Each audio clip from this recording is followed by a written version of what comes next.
21st, which is Peace One Day, all the combat operations stop. Is that so? And can you give us some examples of that? On Peace Day, 21st of September, in the last few years, we've seen a massive increase in life-saving activity. And some of the things that happen on the day, some examples for you is, we're seeing, as a result of people utilizing the day to carry out activity, we're seeing food being dropped, places like southern Sudan. We've seen, repatriation of child soldiers in the Democratic Republic of Congo. We've seen homes being built by Habitat for Homes, pump aid, putting pumps into villages in various locations. There's all kinds of humanitarian activity that happens. Last year in 2010, we saw 88 different life-saving activities happening across 33 different countries by 28 of the largest, humanitarian NGO organizations in the world.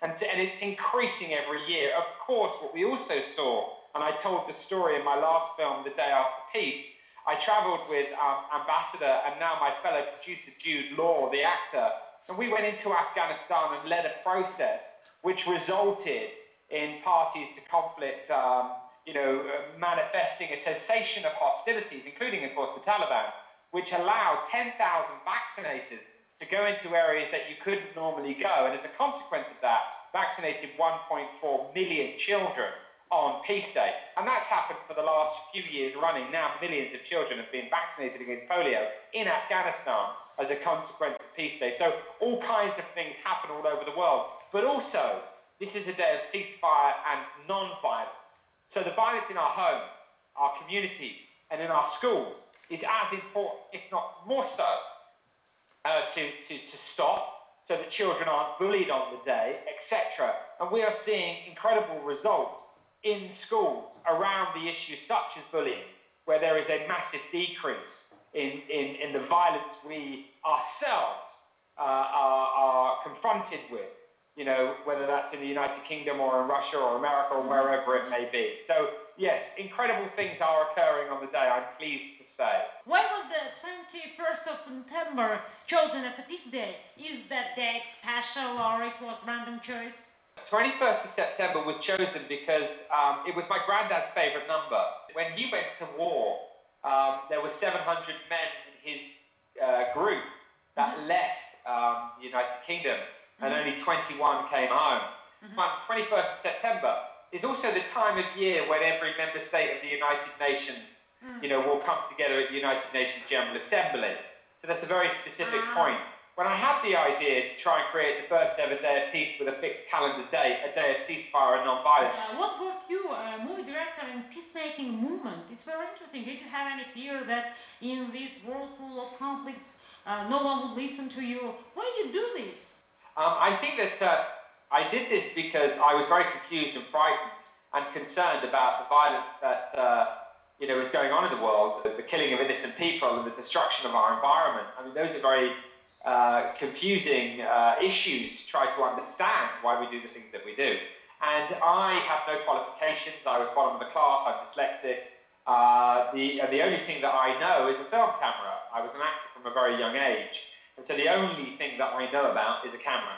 And I therefore chose to utilize that camera and use my camera to see if I could make a difference in some way. I had no idea that we would succeed. I thought I'd actually be making a film about trying to create a day of peace, and I thought I would fail. But I knew that if I made a film about failing, then I could make a statement about how unwilling we are as a global community to unite. And, and so obviously I'm delighted that the film camera did record the creation of the day, and it did record lives being saved in Afghanistan. And, it's a creative process. It's one that I'm enjoying immensely, and it's a great honour to be able to talk to you, to be able to talk to the young people of Russia today in Moscow. I very much hope that I can come to your country. Obviously, I'm delighted that Russia voted for the Day of Peace itself in the United Nations General Assembly. It's an incredibly important country. Tell me, please, to bring celebrities to Peace One Day events, for example, Jude Law, do you think it is more effective?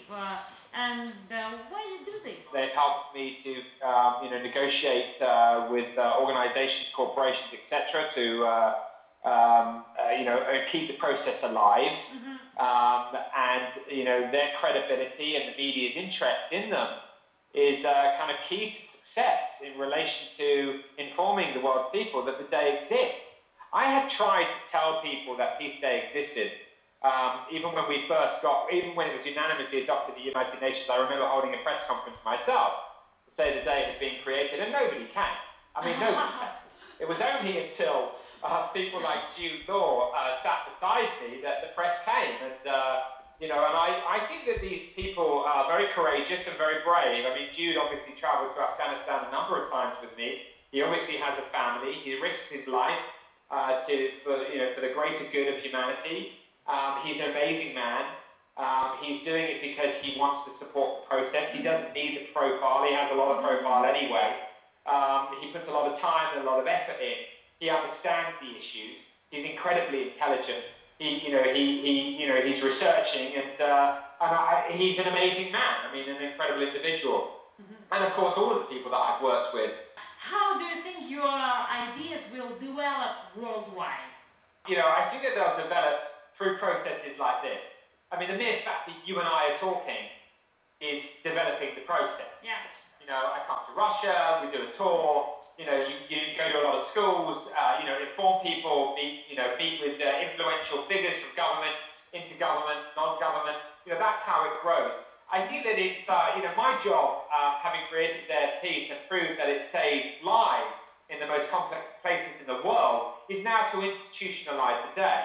We know about Mother's Day, we know about Father's Day, we know about Christmas Day, we know about the days that are important to our religious beliefs. We now need to make sure that Peace Day is as famous, if not the most famous day in the world, because it stands for peace and sustainability. It's a day where lives are saved and children are inspired. Now, that's a technical process. That's not something that is a dream or an if or a but or a maybe. It's a certainty that this day will become one of the most important days in the global calendar. It's a new day, and we are involved in that process of institutionalizing it, and it's very exciting. And film, and art and music and education and corporations like Skype supporting such goals and objectives is what will make it a reality. It is growing very quickly, and you are, of course, helping that process. You say that young people are very important for Peace Young Day. How do you promote your ideas in schools, colleges, and universities? Do you have some forms of promoting your ideas? Yeah, well, Skype supported us to create a global education resource in the 6 official languages of the United Nations, including, of course, Russian. And, that resource is now being used in 174 countries around the world. So, we also have it extensively in North America and in the United Kingdom. So, education to me is key. You are working on the worldwide educational portal now. What service will it provide, and what will we find there beside the like-minded people? I think that the global education resource supported by Skype is obviously, as I said, the education resource is in the 6 official languages of the United Nations, and it's free. It's completely free. There is no cost.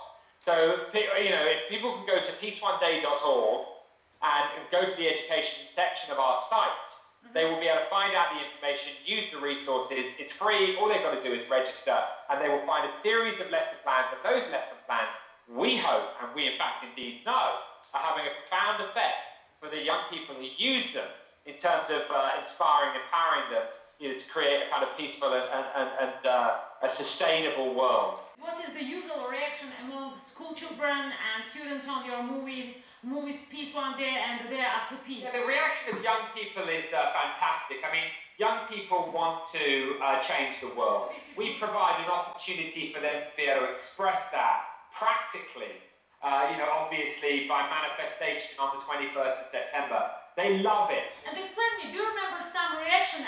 It was most amazing reaction that you have for these kids when, they see the movie and say something that made so much influence on you and you understand. God, this is the moment because I'm doing all things that I'm doing for this. Yeah, I think that when you hear a young person say to you, because you did what you did, I believe that I could do it as well, is obviously what it's about. I mean, it's kind of like, leading by example. And really the analogy of climbing a mountain is perfect. I climbed the mountain and I got to the top, And now we're talking and telling that story in the classrooms of the world, with the support of Skype. And I think that young people see the journey was incredible and interesting and fascinating, and I learned a lot, and they too can go on a similar journey in their own lives.